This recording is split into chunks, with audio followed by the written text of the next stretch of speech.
выйти. Вот мне понравилось вот, Калининград, 49-й год, а я в 46-м приехал. А моя тетя, почему приехала, участница штурма Кенигсберга, она была партийная, понятно, да?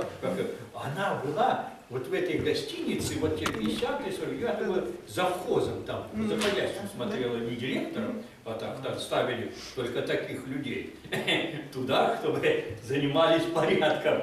Вот вы, любое здание как-то вспоминается хорошо. Ну, Александр Петрович, давайте что-нибудь вы там, лучший поэт Дома ветеранов. И туда, смотреть вон туда. Потом увидели себя в Ютубе. Там одна камера, я хочу на людей посмотреть. Знаете, у меня из души, из головы не выходит такая мысль.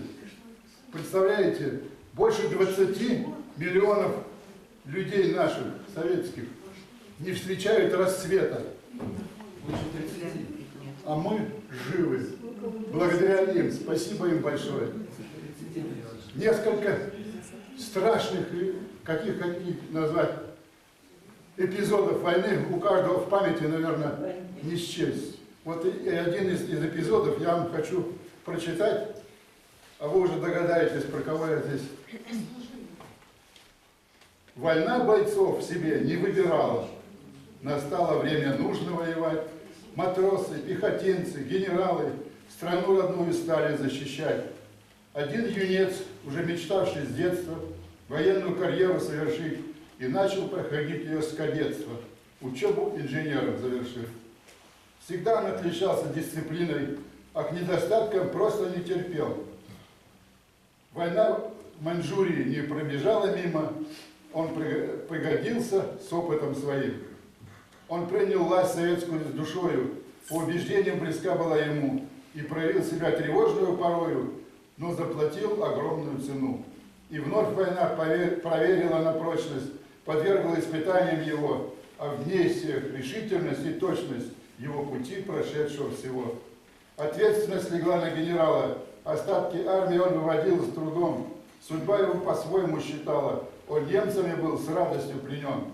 И начались жестокие допросы, им был известен список послужной и бесконечно задаваемых вопросов, чтобы пошел дорогу отступной. Допросы и посулы, уговоры. Сломить дух генерала не смогли. Со злобой, как дворовые трезоры, его на каторгу с другими упекли. Простите. И вот 3 года с лишним каторги и пыток, здоровье подорвали у него. Он воин чести, преданности, слиток. Фашисты не добились ничего. И вот уже совсем изнеможенным фашистами был выгнан на мороз.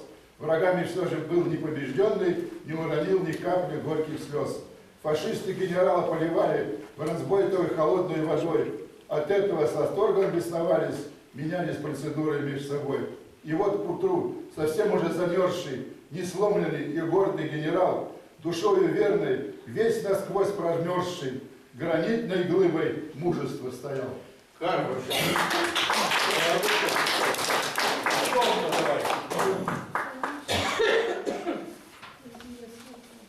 Упал солдат, но не от пули. Он 3-й сутки бьет врага в упор. Без отдыха, за тех они навек уснули. Дает врагу достойнейший отпор. Он отомстит врагу за вероломство, за зверство, совершенное в стране. И он покажет русское упорство. Не зря стреляет русич на войне. Ох, сколько гибнет воинов в сражениях. Ведь жертвами питается война, а дома ждут героев с нетерпением. И мать у каждого защитника одна. И стерпит боль утраты мать родимая, смахнет платочком слезы на щеках. Ее душа останется ранимой, но искры жизни светятся в глазах. Спасибо. Называется «Теркин в быту». Как обычно, на улице слякоть после первых морозов прошла. Вася к деду пошел покалякать про колхозные наши дела. Может, нужно помочь по хозяйству, подлатать, чтоб скопать огород. Есть у нас еще Теркин и Вася, оградят, что от всяких невзгод. Слишком быстро уж старость подкралась, рано ночь не дают ему спать. полной жизнью пожить, хоть бы малость, но не мог людей напрягать. Он считал, что обласкан судьбой, только память листает, когда помнит взрыв, и в окопе землей был засыпан солдат навсегда. Пехотинец соседнего взвода сгранится к нему самому, откопал под прицелом из дота. Вражья пуля досталась ему. Завязалась солдатская дружба. Треугольники слал дед на фронт, потому что какая там служба, коль с осколком у сердца живет. И сейчас он Василий как ангел, земляком называет его, хлебнул горе, но добрый характер источает, как солнце, тепло. Еще одно. Ну, это тоже пропагандное, но Ничего. может, не слышно. Давай. Город памятников, любимый мой янтарный край. Поэты любят эту фразу. Быть может, сверху такой рай сошел на землю нашу. Я задавал себе вопрос, чужую землю полюбить. Ведь столько пролито здесь слез, что можно горе утопить. А остров Канта и собор. Визитка в прошлое, чужое. Не говорите, что мне, что вздор, моей владеет головой. Вот башня Врангеля, там Дона, теперь уже легенды ставшие, легли там в землю батальоны, пополнив списки павших. Пустые обнажив глазницы, стоят сурово бастионы. Я сквозь года в них вижу лица, остатки гарнизона. Но почему стал дорог мне Калининград, что на пригоде? Ко мне приходит он во сне. Со мной он делит горе, с улыбкой люди на устах душевно спросят, что вас гложет. Я и в других местах бывал, но эти мне места дороже. Мне этот город вами дан. Кто здесь лежит под обелиском, я вам несу потомков даль, поклон и память земли российской. Спасибо. Ну, если послушать, я послушать мой рассказ заслуженный, вернее, это очень важное мнение. Ну, написала рассказ «Спасибо, рыжая». Утро обещало быть ясным, так как небо было чистым, без облаков. Солнце только взошло, благодаря первым лучам появился сверкающий блеск на белом снегу. День должен быть хорошим, а это значит, работать будет легче. Не будет снегопада, не будет и снежных заносов на дорогах, подумала Валентина Петровна. Она спешила на работу. Работала она врачом скорой помощи. Валентина Петровна имела за плечами 10 лет врачебного стажа. После окончания института сразу получила распределение на работу в скорую помощь. Успела получить первую категорию и пользовалась несомненным авторитетом на своей работе. Но вот только Бог, к сожалению, не дал ей красоты. Она была маленького роста, курносая, конопатенькая. Состав бригады менялся на каждом дежурстве. На этот раз она работала в паре с фельдшером Светланой Николаевной, которая внешне не отличалась тоже особой привлекательностью. Была долговязой, неуклюжей и от природы с рыжими волосами, но немножко помоложе Валентины Петровны. И когда они заходили на вызов, у пациентов не появлялось особого расположения к ним. Но надо дать должное, Светлана Николаевна хорошо владела всеми медицинскими манипуляциями. Они с удовольствием работали вместе, так как понимали друг друга с полуслова. На этот раз им в бригаду дали стажера, студента 6-го курса института Сергея Волкова. Он отличался от всех тем, что уши его располагались перпендикулярно голове, а взгляд был веселый, радостный. Под вечер после большого количества вызовов медички очень устали. Вид был измученный, халатики измяты, колпачки на голове находились на боку. И только один студент чувствовал себя превосходно. Настроение у него было отличное. Он радовался, что наконец-то попал на практику в скорую помощь. Так ему было интересно посмотреть на работу скорой изнутри. Да и что ему понимать, ответственности никакой не было, носи медицинскую сумку за медиками и все его дела. И в это время, когда силы у медичек были на исходе, когда внешний вид оставлял желать лучшего, они получили новый серьезный вызов. Повод к вызову звучал бронхиальная астма. Войдя в дом, Валентина Петровна сразу поняла, что затянувшийся приступ бронхиальной астмы перешел в сердечную астму, и как бы не начался отек легкого.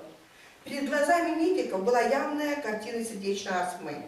Старушка лежала на возвышении на подушках, лицо было бледное, и выступал липкий холодный пот. Губы были синюшные, была одышка. Хрипов сухих, свистящих не было на расстоянии, как это обычно бывает при приступах бронхиальной астмы. Валентина Петровна быстро приложила фонендоскоп к легким и услышала обилие влажных крепетирующих хрипов. «Светлана Николаевна, — сказала она тихо, — дело пахнет керосином. Готовьте срочно шприц с медикаментами для срочного введения, а потом к этой же игле подключите капельницу. Приготовьте 2 шприца для внутримышечного введения для лекарств несовместимых вместе с капельницей. Сережа, сбегайте в машину, принесите кислородную аппаратуру и аппаратуру для ЭКГ». Все принялись за дело. Баба Маня, так звали старушку, задыхаясь, наблюдала за молодыми, как ей показалось, медработниками. Она тоже не осталась без дела. И тихим, шепелявым голосом стала повторять одни и те же слова. «Помощники смерти приехали! Помощники смерти!» И так постоянно повторяла она эти слова. Бригада слышала про эту бабусю раньше, что она была капризной, вредной, желчной, но сами ее никогда не видели, и не приходилось бывать у ней на вызове. Услышав такие горестные слова, медики сделали вид, что не слышат того, что она говорит. Ей бы помолчали, так как ее шипение было вредно для дыхания. Но говорить и наживать врага в лице бабы Мани никто не хотел. У медиков была заповедь: больной всегда прав. Собственно говоря, все члены бригады и соблюдали закон заповеди. Она же продолжала и продолжала их кусать, повторяя снова и снова слова: «Помощники смерти, помощники смерти». Валентина Петровна показала студенту, как следить за кислородной аппаратурой, сама стала делать ЭКГ, чтобы не пропустить инфаркт миокарда. Светлана Николаевна смотрела все руки, ноги, но нигде не находила венки. Если не найдем вену, вызовем противошоковую бригаду для виносекции, сказала Валентина Петровна. Но Светлана Николаевна была ас в своей работе. Все-таки она нашла тоненькую венку у левого голеностопного сустава. Она сосредоточилась и успешно попала в нее. Сначала через шприц ввела срочные медикаменты, а потом к игле подключила капельницу с другими лекарствами, сделала также и внутримышечные инъекции. Наконец устал и Сергей. Держа кислородную маску, регулируя подачу кислорода, Сергей уже пожалел, что попросился на практику на скорую помощь. Утром не дойду до дома. Сутки это не для меня, да еще такие тяжелые вызова, сказал Сергей, садясь в машину скорой помощи после вызова. А врач сказала: самое главное, не давайте повода для конфликта. Неприятно, конечно, такое слушать, но запомните, пациент всегда прав. Знай свое дело и делай без лишних слов. А перед глазами встает баба Маня, лежащая на возвышении на подушках. И даже сейчас, после вызова, ощущаешь ее липкий холодный пот на лице, видишь синюшность губ и представляешь, как ищешь ее неуловимые венки, от которых зависит жизнь больного. И слышишь ехидные слова бабы Мани: «Помощники смерти, помощники смерти». А приступ купирован, снята одышка, прошла боль в сердце, восстановленное правильное сердцебиение, урегулировано дыхание. Нет никаких слов благодарности, но они уходят с вызова довольны тем, что смогли справиться со своей задачей. И вдруг слышит через приоткрытое окно слабый голос бабы Вани: «Спасибо, рыжая!» Они машут ей рукой и следуют на другой вызов. Спасибо.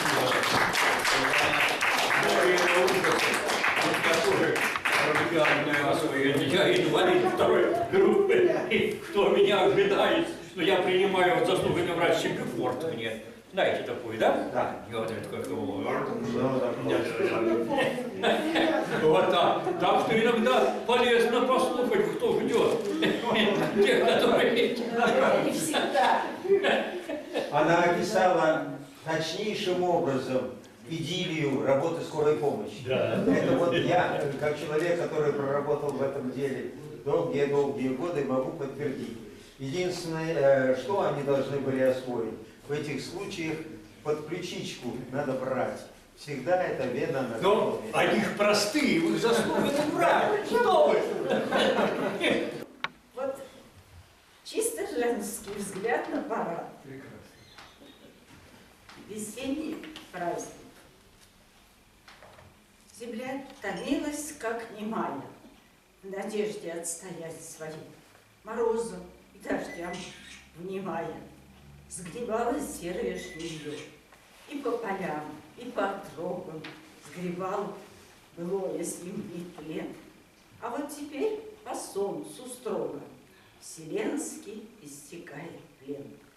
Лучами яркими согрето вдыхает в небо пар полей. И катит голубое лето в карете огненной своей. И, попадаясь громом в точку, гремит парад на площадях. Войска ведут за строчкой строчка, и в жерлах пушек замер страх. И спрятанная в мощи сила колышет острием ракет. Как не любить тебя, Россия, когда трепещет целый свет? Опять надеждой сердце полно, душа порывами вольна. Кричите гордой чайкой горы, проснись и пой, моя страна. Спасибо.